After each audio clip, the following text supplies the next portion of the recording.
Okay, representing the women. I'm going to start. I'm Marianne, and I am a woman, a Christian woman in recovery today. And I'm going to tell you about the worst day of my life and how that turned into the best day of my life. The worst day of my life. On June 24th, 2014, I woke up in a dark room and I heard the sound of a man saying to me, "Don't take it out." And I didn't know where I was. I had tubes coming out of my arms. I was in a dark room. This man told me that I was at Physicians Regional Hospital and that I had been Baker acted. I didn't even know what Baker acted was. Well, true to myself, I pulled the catheter out, and the doctor came in and proceeded to ask me a bunch of questions and tell me a lot of facts. He told me that I had a blood alcohol level of 500 when I was brought in, and that I was lucky to be alive. I didn't believe that my alcohol level was 500%. I didn't remember drinking that much. I didn't remember getting there, and I didn't know how I got there. And I still was in such denial, I didn't think I belonged there. So they released me, and upon my release, I was not allowed to go home. So I did not have a rehab to go into, and I didn't have a detox to go to. And I was brought to St. Matthew's house. And I spent the night on the floor of the women's shelter at St. Matthew's house. I did not sleep that night. I lay awake that night wondering how I, Dr. Mary Ann Zawada, ballroom dancer extraordinaire, had gone from dancing and waltzing on the ballroom dance floor to sleeping on the homeless shelter floor. How did that happen? I had some thinking to do. Lucy, you got some splaining to do. So one of the girls that was working at the front desk saw me sitting there shaking and not really too pleased about where I was at, I'm sure. But she saw me and she put me in touch with Q, who got me into the women's program. And there I had a chance to look at my life and to figure out how I'd gotten to where I'd gotten, because that certainly wasn't plan A or plan B. So, I go back and I think to myself, okay, so you were molested when you were a little girl, and you had a big secret, and you were a bad girl, and you knew that. And I had a father who's an alcoholic, and he wasn't the most affectionate kind of guy. You couldn't really go to him with your problems. And there was alcohol in the house, but I never touched it. I was raised very, very strictly. But by the age of 14, I knew that I was bad, and I knew that I'd done a lot of bad things.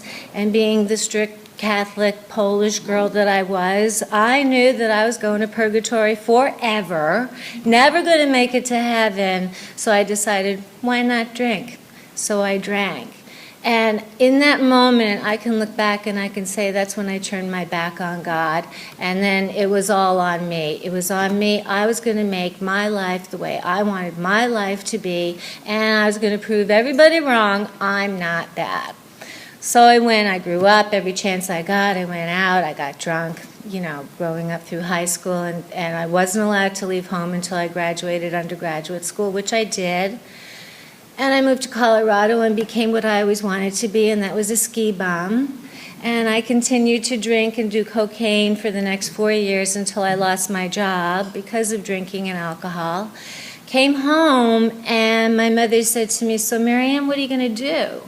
And I thought, well, I'd like to get married and have children and make reservations at the country club for my kids' birthday parties. And she was like, "No, Marianne, you can't do that. Not a good plan.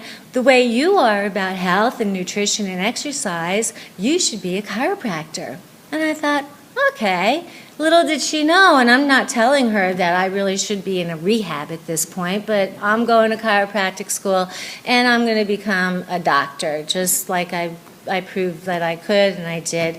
By the time I graduated, I was already attending AA meetings.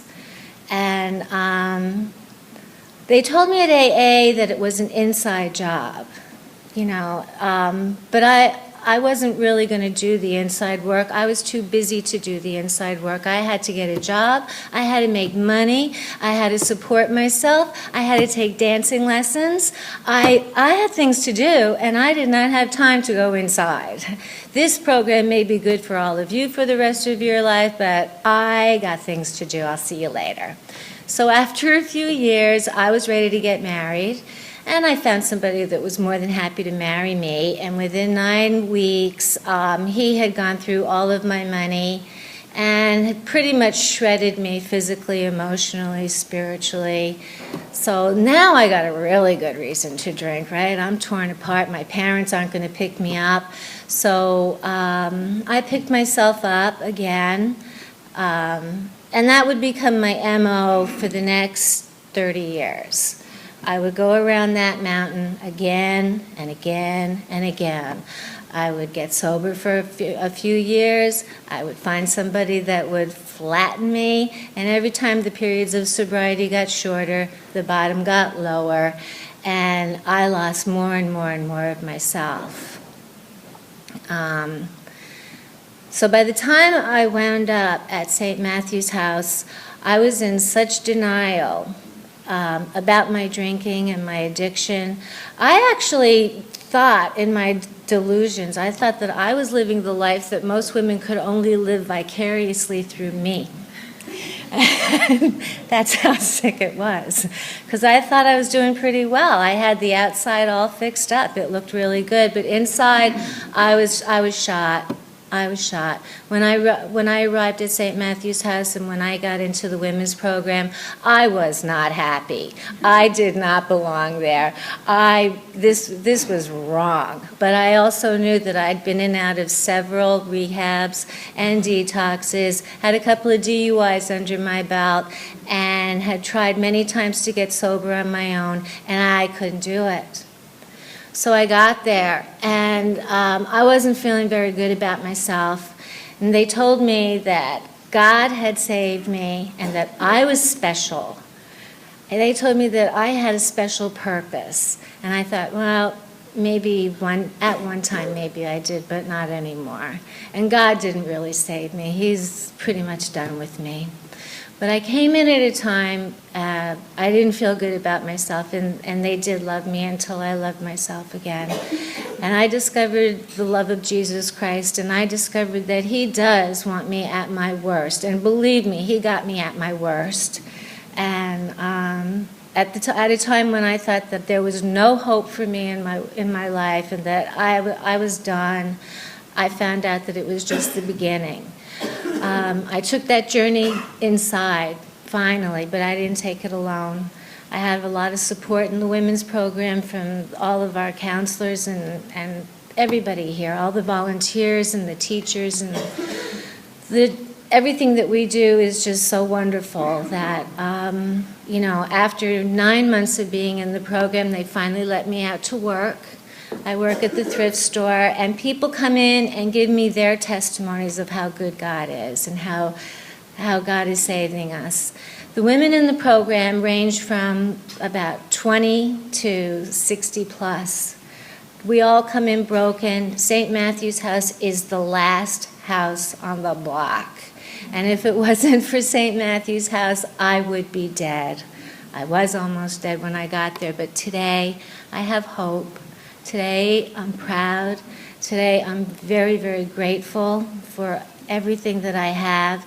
I don't know what the future holds, but I know that the hand of God is on St. Matthew's House.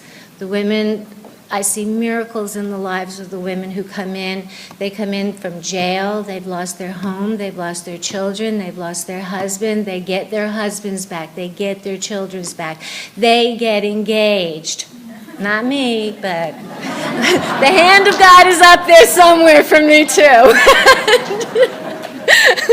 So we're so grateful for everything that happens for us in the program, and the love that is showered upon us. We get loved until we can love ourselves again, and it's a blessing, and I'm grateful to everyone here, and so are all the women in the program. And I hope I've just shed a little bit of light on what it's like, the other side of the coin. Thank you for your attention.